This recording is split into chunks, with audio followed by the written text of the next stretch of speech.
तर शरद पवारांच्या पक्षातील खासदारांना अजित पवार गटानं संपर्क केल्यानं सुप्रिया सुळे नाराज आहेत अशी माहिती सूत्रांकडून मिळते। सुप्रिया सुळे यांनी प्रफुल्ल पटेल यांना फोन केल्याची माहिती मिळते। सुनील तटकरे यांच्या माध्यमातून शरद पवार गटाच्या खासदारांना संपर्क केला जातोय अशी चर्चा आहे आणि त्यावरूनच सुळे यांनी नाराजी व्यक्त करत पटेल यांना फोन केला असं समजतंय। भाजपची ताकद वाढवण्यासाठी शरद पवार गटाचे खासदार फोडण्यासाठी ऑपरेशन घड्याळची जबाबदारी तटकरेंवर दिल्याचीही माहिती मिळते। दरम्यान शरद पवार गटाच्या सर्व खासदारांनी ऑफर फेटाळली अशीही माहिती मिळते। आपण या संदर्भात बोलूयात। आमदार अमोल मिटकरी आपल्या सोबत आहेत। अमोल मिटकरी जी, ही जी काही माहिती सध्या समोर येते, तटकरे फोन करतायत, स्वतः सुप्रिया सुळे नाराज आहेत, काय अधिक या संदर्भात? मला असं वाटतं की ते दोन्हीही मोठे नेते आहेत, सुप्रिया ते असतील किंवा तटकरे साहेब असतील, आणि याबाबत मी सकाळपासून चॅनलवरच सगळ्या बातम्या पाहतोय। कोणी कोणाला ऑफर दिली आणि कोणी धुडकावली आणि कोण कोणाची संपर्कात आहे हे मला असं वाटते माझ्यापेक्षा अधिक आमच्या पक्षाचे प्रांताध्यक्ष सांगू शकतील।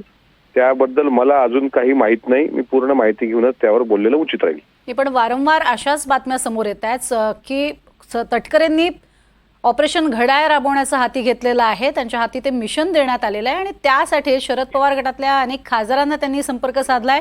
पण हा संपर्क साधला हे कोणाला सांगू नका असंही म्हणतायत ते।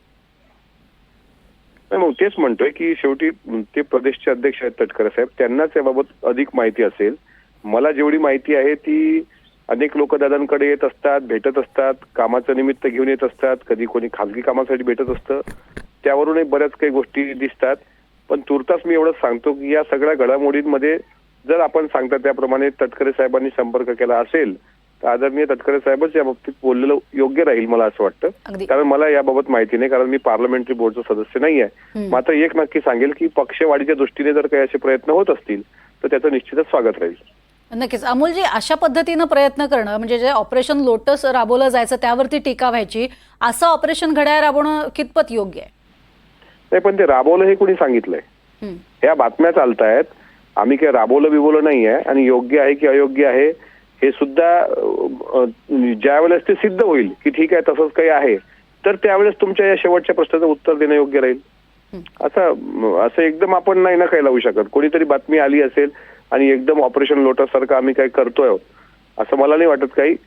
आम्ही ऑफर देणं वेगळी आणि स्वतःहून आम्ही येतो हे म्हणणं वेगळं। आमच्याकडे स्वतःहून आम्ही येतो म्हणणाऱ्यांची संख्या जास्त आहे, आम्ही ऑफर देण्याचा प्रश्न नंतर येतो।